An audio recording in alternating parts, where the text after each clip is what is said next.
I got a call from my son. Your beach house and car are sold. We're leaving tomorrow. I just smiled and replied, I understand, but you forgot something. Confused, he asked, what are you talking about? I laughed out loud, because the house he sold was actually mine only on paper. The real deed, the real money, and the real power were sitting safely in my name, in a place he never even thought to look. The call came like a slap to the face. My son, Lionel, audacious and self-serving, thought he could just take over my life, my money, my home. He was about to learn a very hard, very public lesson. It was a quiet morning in the house Owen and I had shared for 37 years, a house that now felt far too big, far too empty for just me. When my phone rang, I immediately recognized Lionel's number. My son rarely called just to chat. It was usually with some purpose, some rational suggestion for improving my life. I tried to sound upbeat, energetic. The last thing I needed was his comments about me sounding depressed or weak. Mom, are you up yet? His usual impatience was already there. I want to stop by your place this afternoon. There are some things we need to discuss. What matters, dear? I asked, already bracing myself for an unpleasant conversation. Just financial matters. Nothing urgent. But his tone screamed the opposite. I'll be at your place around 2. He hung up without waiting for my answer. I sighed, taking another sip of my now cold coffee. At 67, I considered myself a healthy, perfectly sane woman.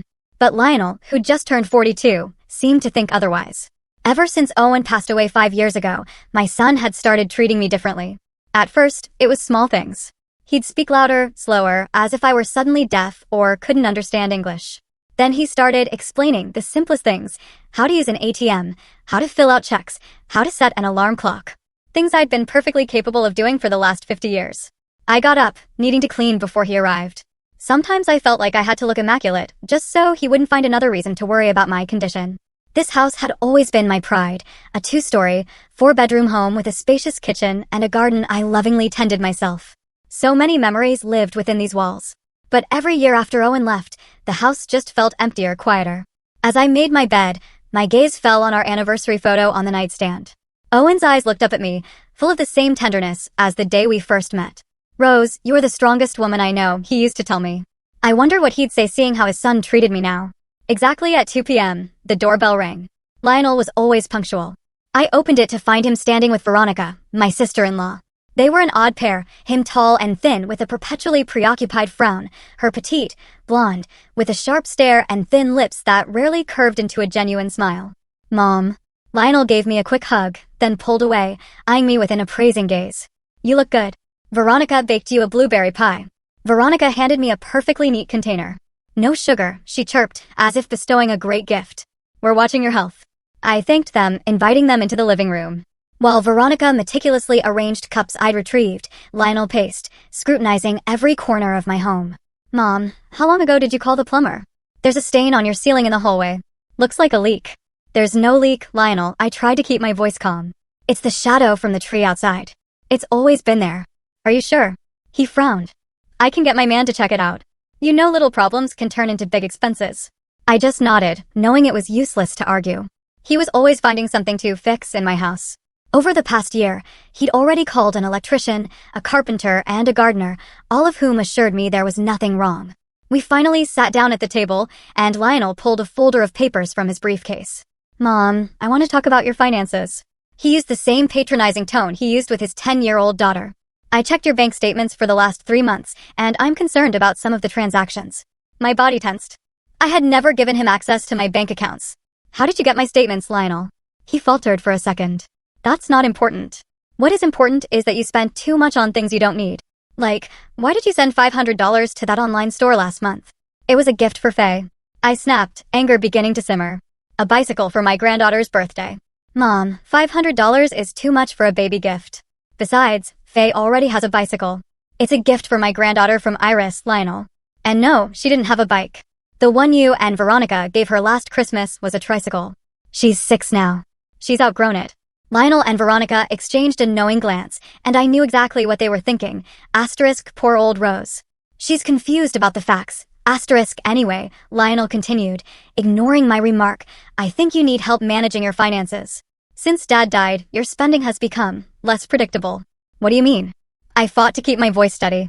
Well, like that cruise you booked last year. $700 for a week on a ship. That's just reckless.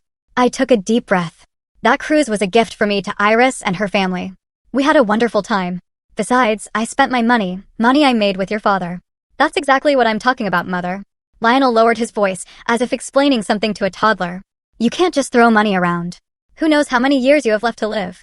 You've got to think about the future. What future, Lionel? I asked, feeling every word stab into me like a needle. The one where I sit in my house, afraid to spend a dime without your permission? Veronica coughed quietly. Rose, dear, we're just worried about you, she said, dripping with fake concern. Lionel and I often talk about how hard it must be for you to be alone in this big house. Maybe you should think of something more appropriate for your age.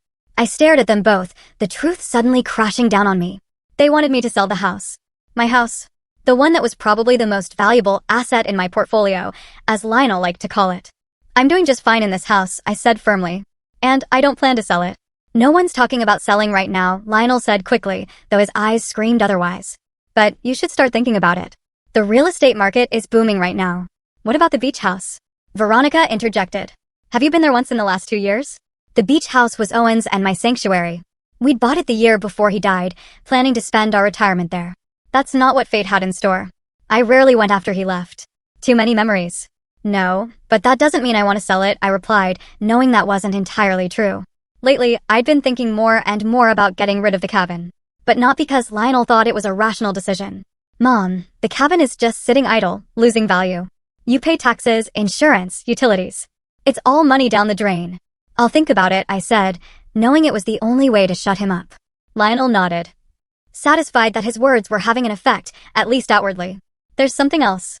He pulled another document from the folder. I spoke to our family lawyer, Mr. Burton.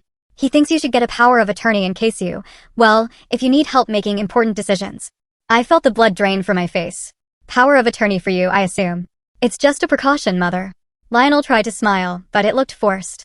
You're not getting any younger, and sometimes there are situations where you have to act quickly. Like selling a house or a beach house. I couldn't hide my sarcasm. Not necessarily, Veronica interjected. But you have to admit, Rose, it would be easier if Lionel could help you with paperwork and banking and such. I looked at my son and his wife, trying to figure out when it all went wrong. When did my smart, caring boy turn into this controlling man who only saw his mother as a burden and potential inheritance? After Owen died, I felt lost. We'd been together for 43 years, and suddenly he was gone. A heart attack took him so quickly I didn't even have time to say goodbye. In those first months of mourning, Lionel was a support. He helped with funeral arrangements, paperwork, sorting through Owen's things. I was so grateful. But then something changed. He began to take an increasing interest in my finances. At first, it was innocent questions. Was I doing well on bills? Did I need help with tax returns? Then came the advice, where to invest, what expenses to cut. And now, bank statements and power of attorney. I don't think I need a power of attorney, Lionel, I said firmly. I'm perfectly capable of managing my own affairs. Mom, it's just insurance, he insisted. No one's saying you can't make decisions, but what if you get sick? What if something happens to you? Then I'll contact you, I replied. Or Iris. Lionel's face tensed slightly at the mention of my daughter. He'd never hidden his disdain for Iris's life choices, as he called them, choices that had led her to a humble life as a gardener in a botanical garden instead of the corporate career he thought was the only worthy one. Iris, he snorted.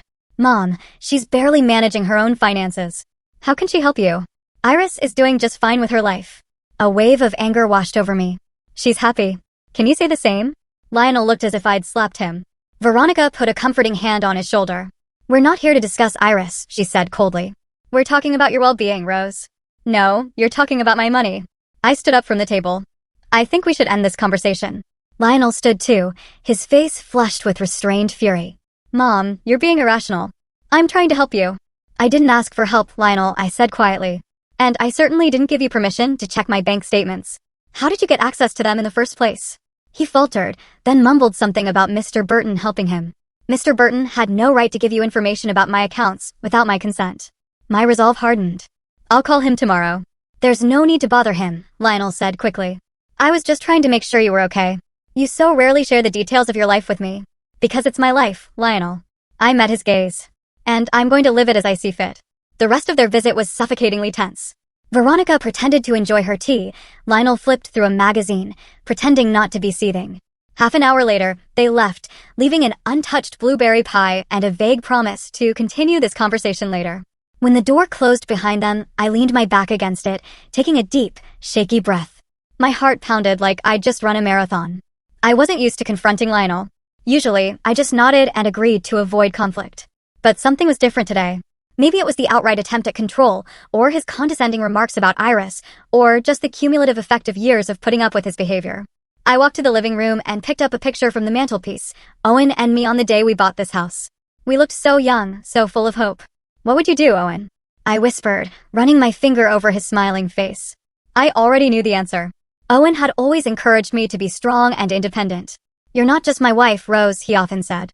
"You're a separate person with your own dreams and desires. Don't ever let anyone, not even me, tell you how to live your life." The next morning, I woke up with an unexpected sense of lightness.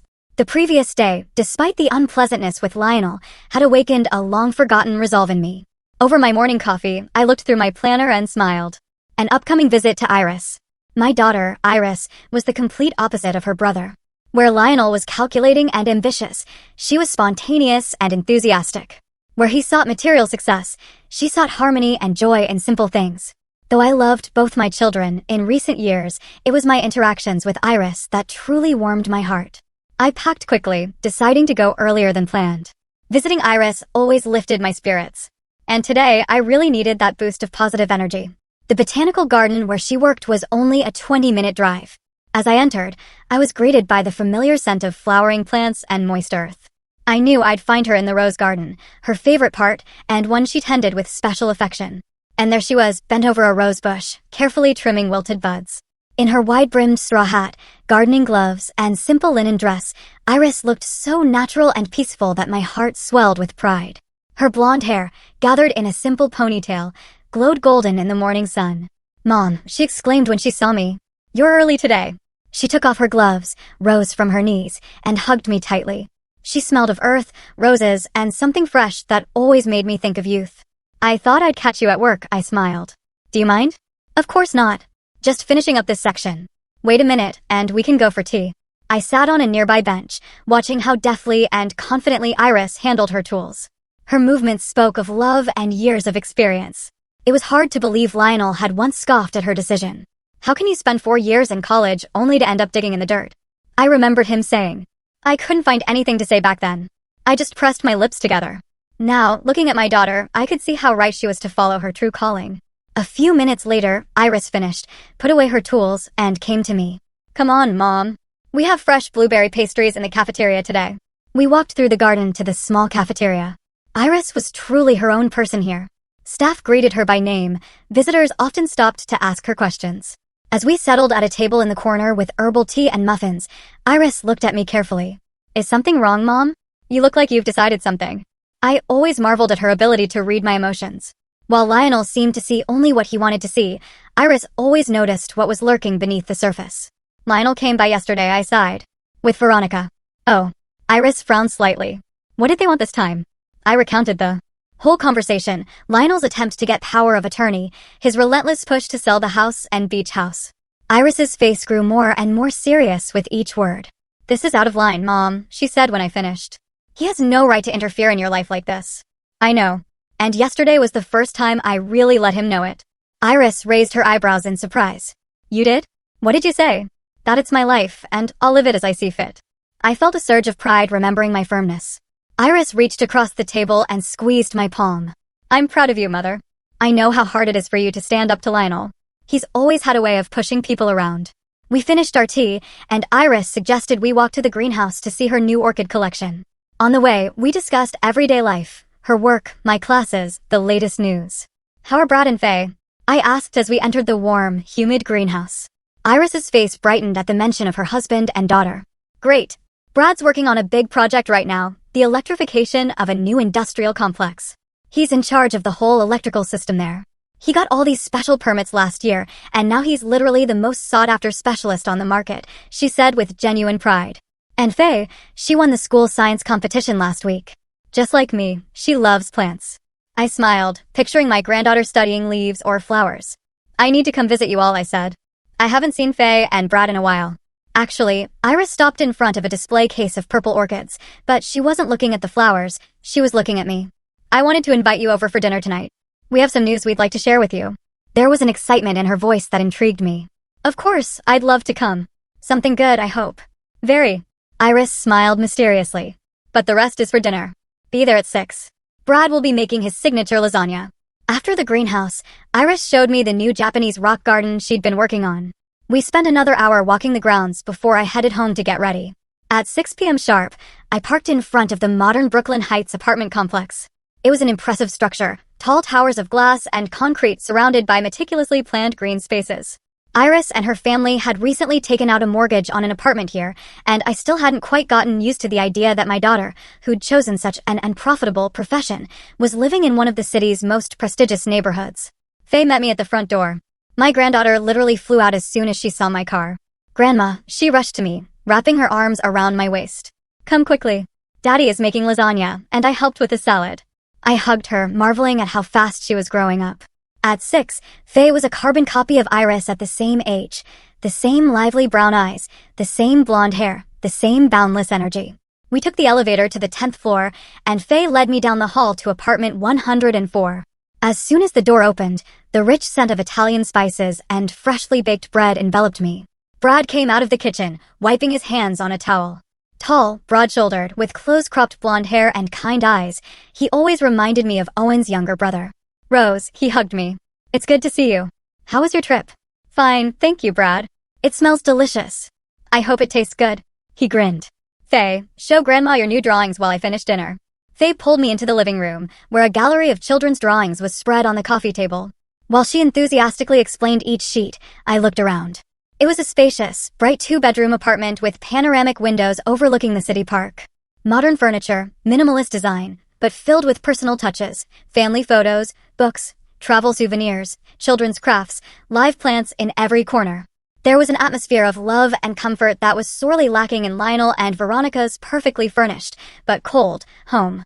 Iris soon joined us, having changed into a simple house dress. "Faye, go wash your hands before dinner," she told her daughter, then turned to me. "Thanks for coming, Mom. Brad and I can't wait to tell you our news." Dinner was truly great. Brad's lasagna deserved all the credit. The conversation flowed easily. Faye talked about school, Brad joked about his fellow electricians, Iris shared stories from the botanical garden. I watched them, feeling deeply grateful to have this part of my family in my life. Sincere, loving, real. After dinner, Faye begged her father to play a board game, and they settled into a corner of the living room, leaving Iris and me to clear the table. "So," I said, helping my daughter put dishes in the dishwasher. "What's your news?"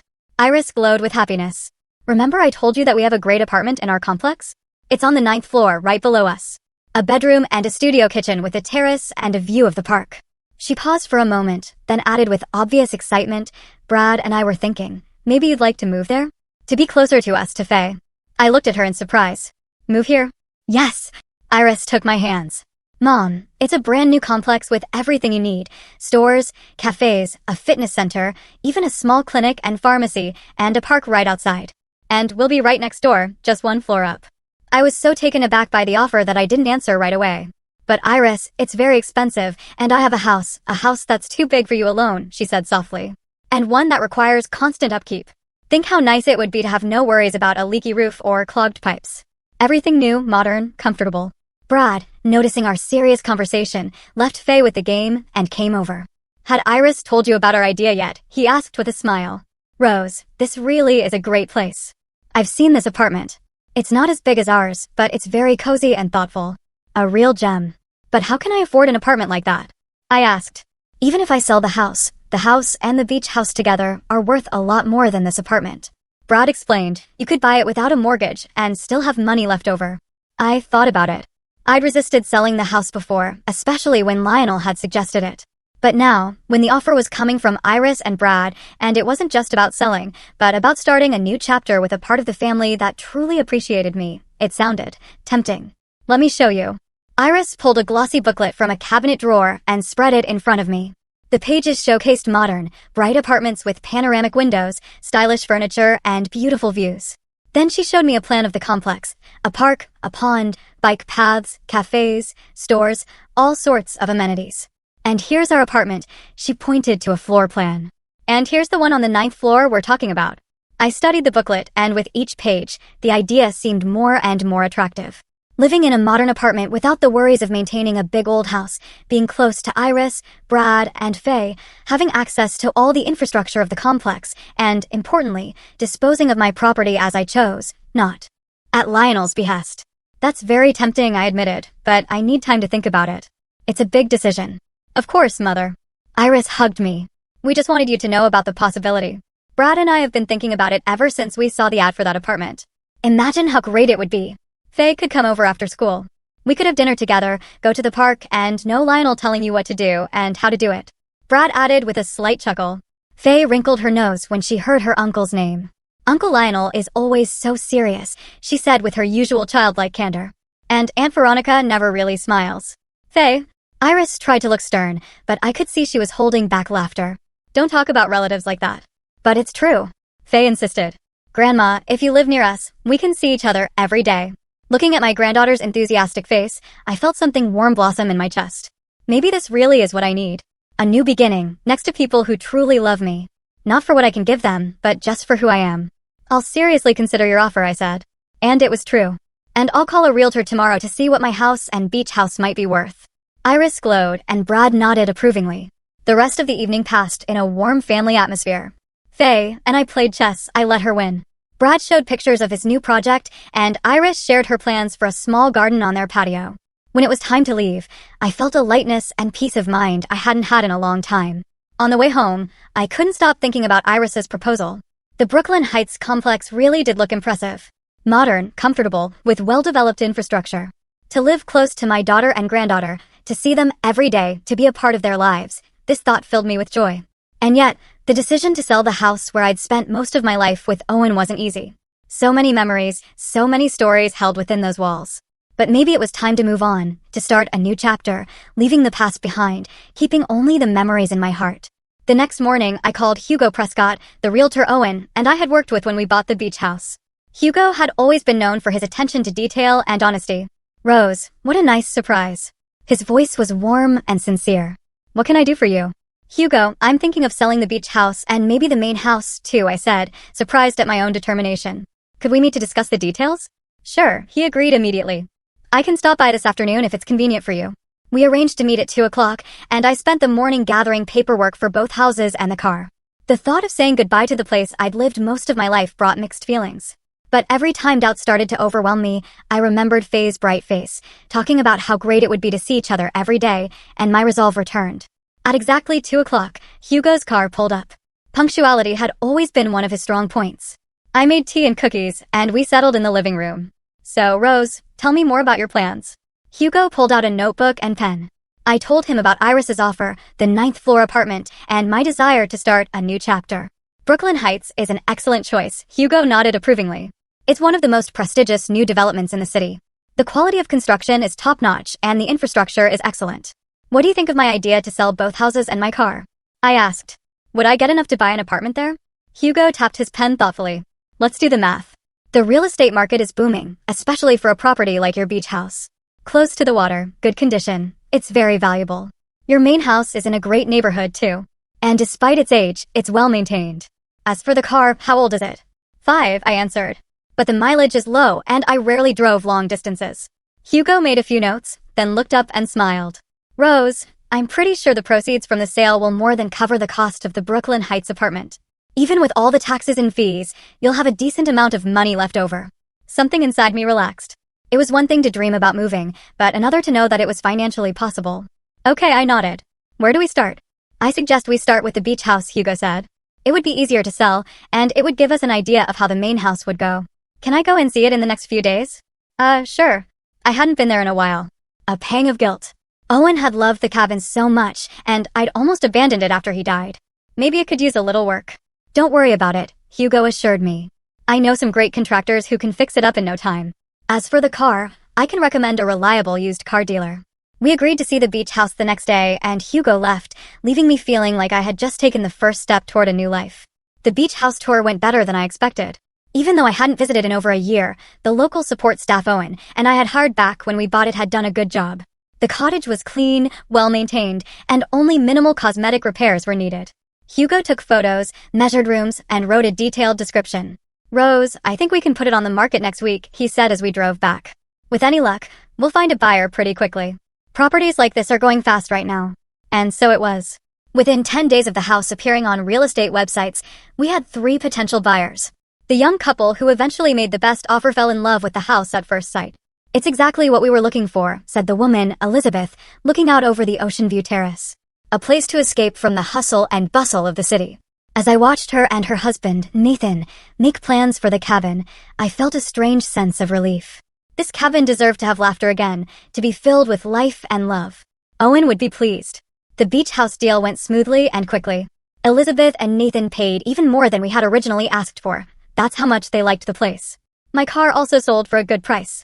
As Hugo had predicted, the low mileage and excellent condition made a difference. The main house was a little more complicated. Despite its prestigious neighborhood and spaciousness, its age and style limited the range of potential buyers. Hugo suggested doing some renovations and freshening up the interior before putting it on the market. Modern buyers like bright, open spaces, he explained. A few halogen lights, fresh light-colored paint, maybe some wallpaper, and the house would look completely different. I agreed. The thought of changing anything in a house that had remained unchanged for so many years made me uneasy, but Hugo was right. After 2 weeks of work by the renovation team, the house looked fresher and more modern while retaining its character and charm. All this time, I hadn't told Lionel about my plans. Part of me wanted to call him to explain what I was doing and why.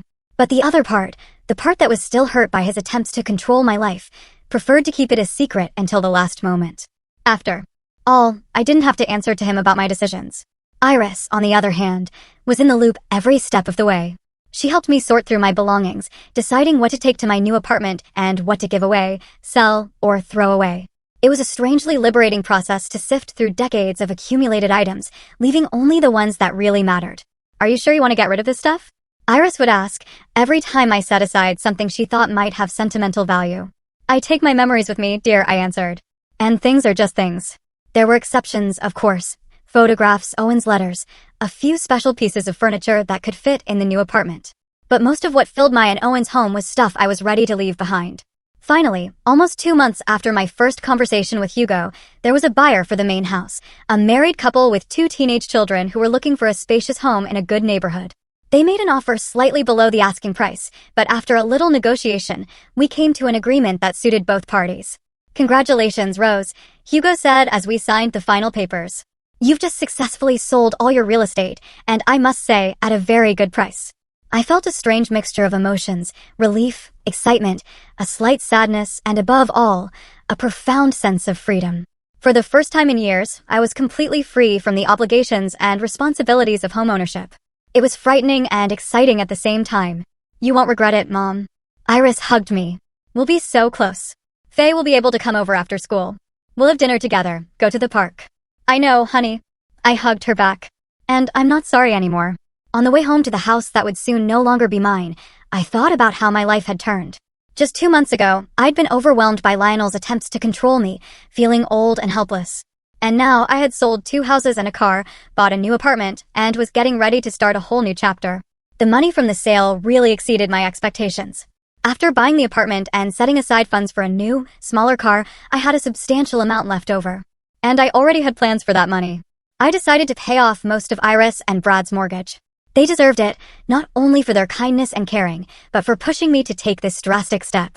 But I hadn't said anything to Lionel, not out of vindictiveness or a desire to punish him, but simply because it was my decision, my life, and I didn't feel the need to answer to him.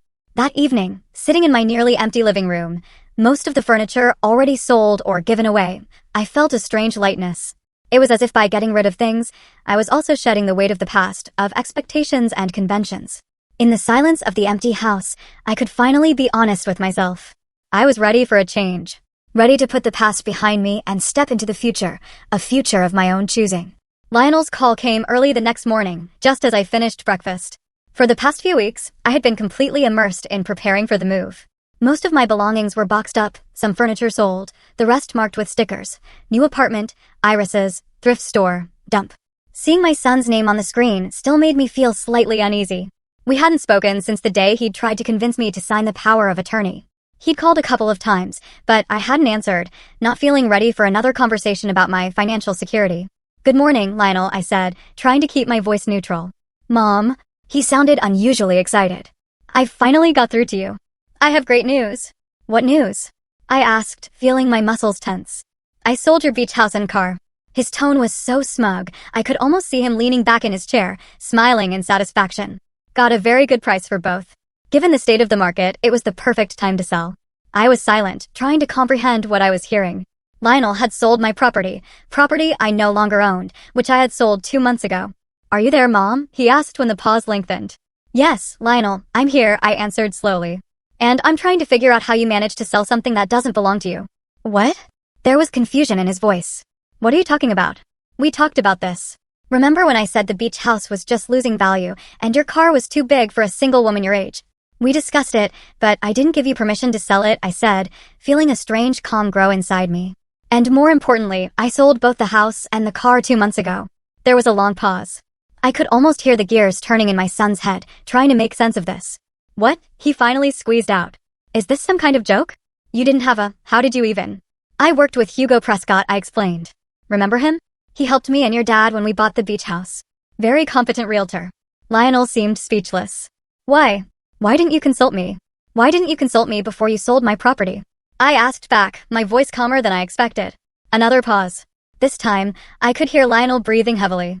"Mom," he finally said, his tone shifting to that condescending one I hated so much. "I know you're upset, but I was only acting in your best interest. Now tell me seriously, did you really sell the house and the car, or was it just, fantasy?" I felt anger rising, but I forced myself to remain calm. "If you don't believe me, Lionel, call the registry office or the transit authority. They'll confirm that neither the cabin nor the car are registered in my name anymore." Another pause, but this time I could hear his strained breathing. "Mom." His voice became hoarse. "If this is true, we have a serious problem. I've already gotten the money from the buyers, the full amount." "Then you do have a problem," I agreed. "Because you sold something that doesn't belong to you. Or me." "I need to come over," he said suddenly. "We need to discuss this in person. I'll be there in an hour with Veronica." He hung up without waiting for my answer. I slowly put the phone down, feeling a strange mix of emotions, anxiety, anger, but also some kind of perverse satisfaction. For the first time in a long time, Lionel was facing the consequences of his controlling behavior. I called Iris and briefly recounted the conversation. "Oh my God, Mom." She couldn't contain her laughter. "He really got himself into a mess, didn't he?" "I'm afraid so," I replied, feeling slightly guilty for finding the situation a little amusing. "He's on his way here with Veronica. He'll be here in an hour. Do you want me to come?" Iris asked. "For moral support?" I thought for a moment, then shook my head, even though she couldn't see it. "No, darling. I think I'm better off handling this on my own. But thank you for the offer." Exactly an hour later, as I finished packing the last of the books, the doorbell rang. Lionel stood on the threshold, pale and tense, with Veronica behind him, her face a mixture of irritation and worry. "Come in," I said, stepping aside. They walked into the living room and stopped, looking around at the half-empty room littered with boxes. "What's going on in here?" Lionel asked, his voice higher than usual. "I'm moving," I answered simply. "Have a seat if you can find one." I've already sold most of the furniture. They settled awkwardly on the couch, which I'd left behind because it didn't fit with the decor of my new apartment. I sat in the chair across from them, hands folded in my lap, waiting to see what they had to say. "Mom," Lionel began, clearly trying to be reasonable. "I think there's been a misunderstanding. I was just trying to help you. The beach house needed maintenance. The car was too big. I found great buyers, got a good price. All for your own good." "For my own good?" I repeated. "Lionel, you sold my property without my knowledge or consent. How can it be for my own good?" You're getting older, Mom." He grimaced slightly as he said it. "It's hard for you to make good financial decisions. I just wanted to save you the stress of the process." "Lionel." I leaned forward, looking him straight in the eye. "I'm 67 years old. I don't suffer from dementia or any other condition that would affect my ability to make decisions. I am quite capable of managing my finances, as evidenced by the fact that I have successfully sold both the beach house, my car, this house, and bought a new apartment. All without your help." "You sold the house?" Veronica spoke for the first time, her eyes wide with surprise. "Yes," I nodded. 3 weeks ago. The new owners move in 2 weeks. "Where are you going to move to?" Lionel asked, his voice shaking with barely contained anger. "Brooklyn Heights." I couldn't help the slight smile as I watched his eyes widen in surprise. A lovely apartment on the 9th floor overlooking the park. The floor below Iris and Brad's apartment. Brooklyn Heights. Veronica seemed shocked. "But it's one of the most expensive new developments in the city." Indeed, I agreed. But selling the 2 houses and the car had brought in a good amount of money. More than enough to buy an apartment without a mortgage and some other expenses. Lionel looked at me as if he were seeing me for the first time. His face shifted from shock to disbelief, then to realization, and finally to something akin to panic. "Mom." His voice became hoarse. Do you realize I already got the money for the beach house and the car? The full amount? The buyers expect me to hand over the paperwork to them in the next few days. Yes, that's a problem, I nodded. A problem you created yourself by selling something that doesn't belong to you. You have to help me, he suddenly exclaimed. This is your fault. My fault. I raised my eyebrows. How can selling my property be my fault? You should have told me. He was almost shouting now. You knew I was in the business of selling. No, I didn't, I replied calmly. You never mentioned it once in our conversations. You asked me if I was thinking of selling, and I said I would think about it. That was all. Lionel. Veronica turned to her husband, her voice icy. You sold the property without the proper paperwork. I had a power of attorney. He defended himself. From our family lawyer, Mr. Burton. You mean a forged power of attorney? I clarified. Because I never signed a power of attorney in your name, Lionel. Never. My son's face turned ash gray. Burton said it was standard procedure that since you were a widow and I was your eldest son, I had the right to. You forged documents? Veronica jumped up from the couch, her eyes glittering with rage. Do you realize that's a felony? Forgery? Fraud? Selling someone else's property? I didn't forge. Lionel stood too, his face red. Burton said it was legal. Then Mr. Burton should refresh his knowledge of the law, I said. Because I'm pretty sure that a power of attorney requires my signature. Lionel paced the room, hands in his hair. What am I going to do now? The money. I've already spent most of it. Spent it? Veronica seemed shocked. On what? On investments, he mumbled. And the car and the trip I wanted to give you for your anniversary. So, you spent money that wasn't yours on a gift for me? Veronica looked like she was ready to hit him. And now we could both be accomplices to fraud. I didn't know. Lionel raised his voice. How was I supposed to know she'd sell everything behind my back? Behind my back? I couldn't believe my ears. Lionel, it's my property. I don't have to answer to you about what I do with it. You're my mother. He turned to me, his face contorted with anger. Of course, you have to consult me, especially on such important decisions. No, I don't. I remained calm, which seemed to irritate him even more. I'm a capable adult. I make my own decisions. And where did that get you? He flung his hands wide. You sold the family home. You bought a condo in this fancy complex that doesn't suit you at all. You're going to live next door to Iris, who can't even. Don't finish that sentence, Lionel. My voice became hard. Come on, tell me what you think of your sister. He paused, apparently realizing he'd gone too far. I just meant that you're used to a certain way of life, he said more softly. The house, the garden. You'll feel cramped in a small apartment. That's my concern, not yours. That's my concern, not yours, I replied. And in case you're wondering, I'm looking forward to moving in. No more worries about a leaky roof or broken plumbing. Everything is new, modern, comfortable. And yes, I'll be close to Iris, Brad, and Faye, who, unlike some, respect my right to make my own decisions. Lionel looked like he wanted to say something, but Veronica beat him to it. Let's get back to the main problem, she said, turning to my son. You took money for property you don't own. You have to give it back now. I told you I spent it. Lionel raised his voice. At least most of it. I don't have that kind of money. Then you'll have to borrow it, Veronica cut him off, because the alternative is prosecution for fraud. Borrow from who? Lionel looked cornered. The bank? With what kind of collateral? We're up to our necks in mortgages. It's not my problem. Veronica crossed her arms over her chest. You created this situation. You're the one who has to deal with it. Mom. Lionel turned to me, his tones suddenly pleading. You have to help me. You don't want your son to end up in jail, do you? I stared at him, feeling a strange mixture of pity and disappointment. This grown man, my son, who always thought he knew best, now looked like a frightened child. Lionel, I said softly, but firmly. I can't help you. The money from the sale had already been distributed. Some of it to buy an apartment, some to pay off Iris and Brad's mortgage, some for a new car that was more suited to the city. The rest I'm saving for the future. You gave the money to Iris? Lionel looked like he'd been punched. My sister, who works as a gardener and lives beyond her means in a luxury complex? Your sister, who has a loving husband with a good job, a beautiful daughter, and lives by her own values, not other people's expectations, I corrected. And yes, I helped them with their mortgage because I wanted to do it. It's not fair. Lionel was almost shouting. She was always your favorite. This isn't about favoritism, Lionel, I sighed. It's about respect. Iris respects my autonomy, my decisions. She offered me an option, but she left the decision up to me. She wasn't trying to control me or convince me that I wasn't capable of taking care of myself. I just wanted to help. His voice sounded almost pitiful.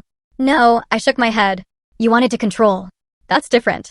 Veronica, who'd been silently watching our exchange, suddenly turned to Lionel. I can't believe you put us in this position. Her voice was icy. You went behind your mother's back, probably broke the law, and now we could lose everything because of your incompetence. Don't you dare call me incompetent. Lionel turned sharply toward her. I was trying to keep us financially secure. I was thinking about our future. Provide security by deceiving your mother? Veronica sneered. That's a wonderful plan, Lionel. Just perfect. You never support me. Lionel raised his voice. Always criticizing, always finding faults. Because you're always making mistakes. Veronica started yelling too. First that bad investment last year. Now this. Do you realize we could lose the house if we have to pay that money back? I watched their argument with growing discomfort. It was an unpleasant sight to see two grown people yelling at each other, oblivious to my presence. And at the same time, there was some poetic justice in it. Lionel, who was so fond of controlling others, was now completely out of control of the situation. I think you'd better continue this conversation at home, I said, rising from my chair. I still have a lot to do in preparation for the move. They both turned to me as if they'd just been made aware of my presence. Lionel looked confused. Veronica looked angry. Yes, of course. Veronica was the first to regain her composure. I apologize for the scene, Rose. We really have to go. She headed for the door without waiting for her husband. Lionel lingered, looking at me with an expression I couldn't quite pinpoint, a mixture of anger, resentment, and perhaps fear. Mom, he began, but I shook my head. Not now, Lionel. You need to deal with the problem you created, and maybe rethink some things. He stood for another moment, as if he wanted to say something, but then he just nodded and followed his wife. The door closed behind them, and there was a blessed silence in the house. I returned to my chair and took a deep breath.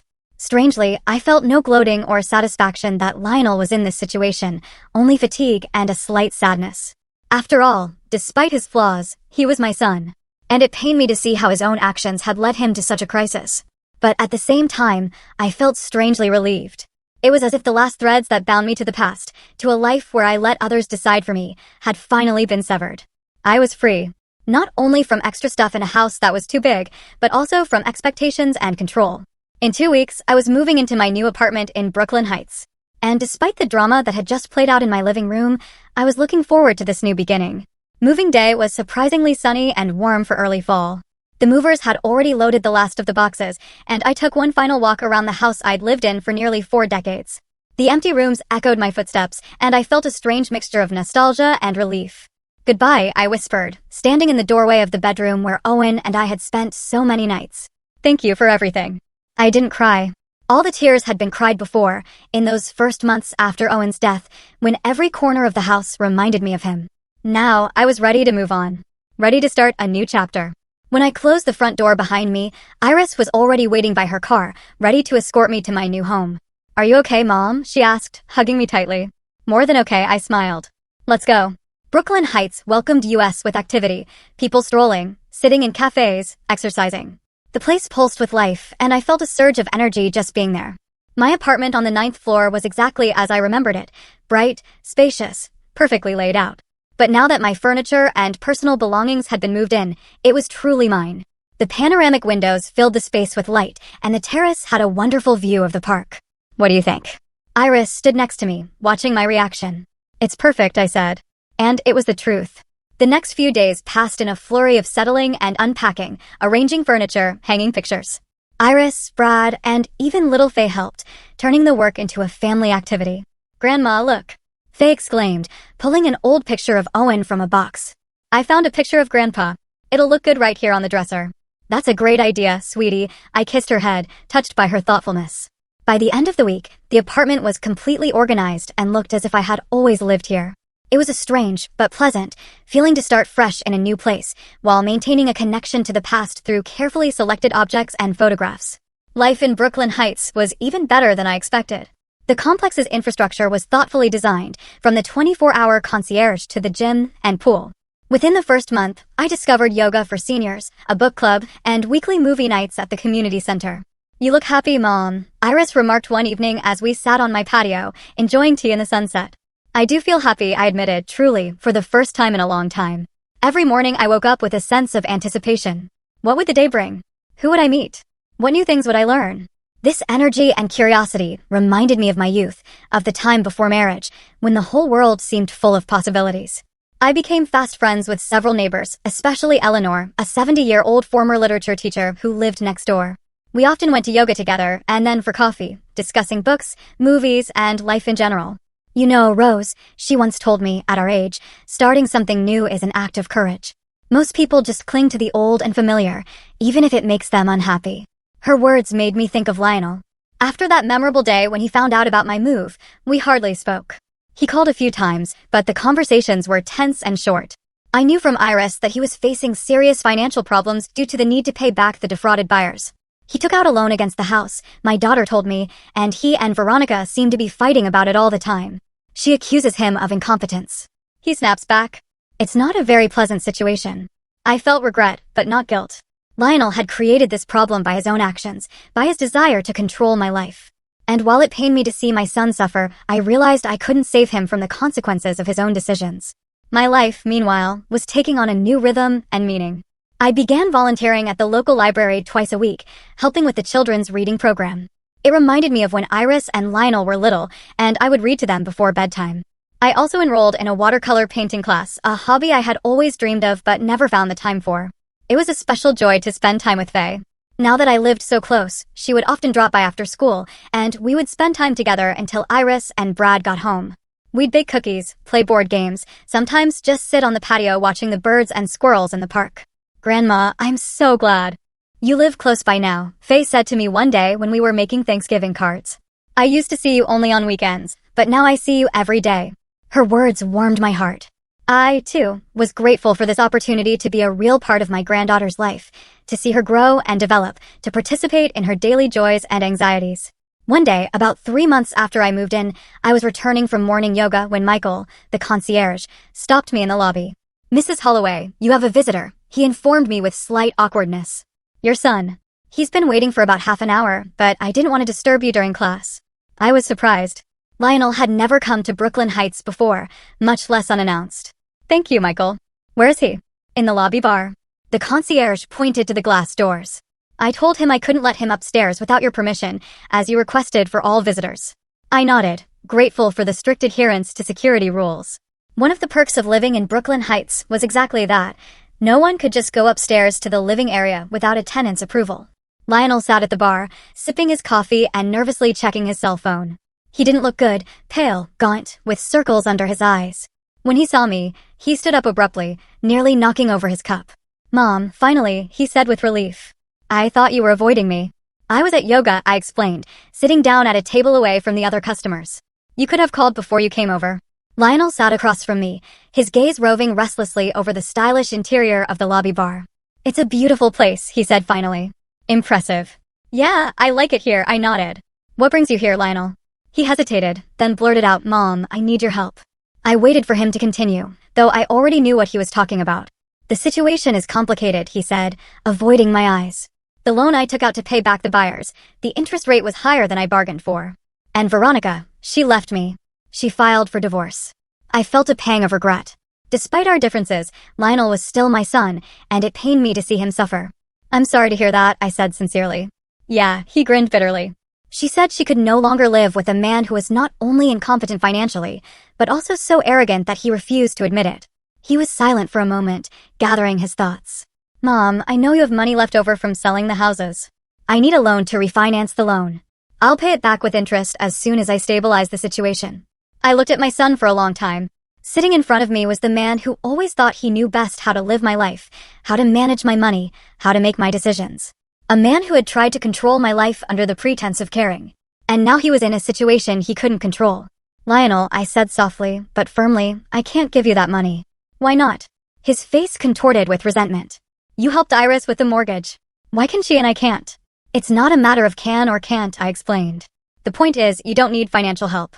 You need to learn to live within your means, accept the consequences of your decisions, and most importantly, stop trying to control things that don't belong to you. But I could lose the house. He sounded desperate. Maybe, I nodded. And it would be hard. But Lionel, money isn't the solution to your problem. Your problem is much deeper than that. And the only person who can solve it is you. He looked at me with an expression I couldn't quite define. Shock, disbelief, maybe even a glimmer of realization. I am your son, he said at last. Shouldn't you be helping me? I am helping you, I answered. By not letting you escape the consequences of your actions. Sometimes the greatest help is to let a man find his own way out of a situation he's created. Lionel sat in silence, staring into his nearly empty cup. Then he stood up, pulled on his jacket. I understand, he said dryly. I'm sorry to bother you. Lionel. I stood too. You will always be my son, and I will always love you. But I will no longer indulge your desire to control everything around you, including me.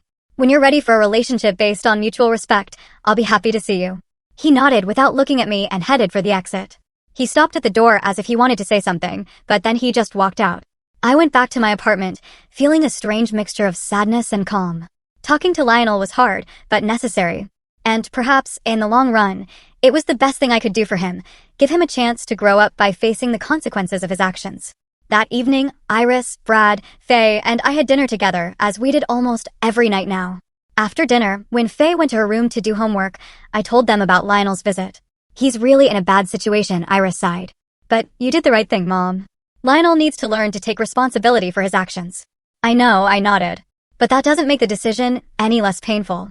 Brad, who had been silently listening, suddenly got up and left the room. He came back with a bottle of wine and 3 glasses. "I think we could all use some," he said with a slight smile as he poured. We sat in cozy silence, sipping the wine and looking at the lights of the city outside the window. It was at times like this that I realized how lucky I was to be with Iris and Brad, with their love and support. "By the way," Brad said suddenly, as if remembering something, "I've been meaning to tell you for a long time, Rose. Do you remember when Iris and I offered you an apartment in our complex?" "Sure," I nodded. It was the best offer I'd gotten in a long time. "Well, actually,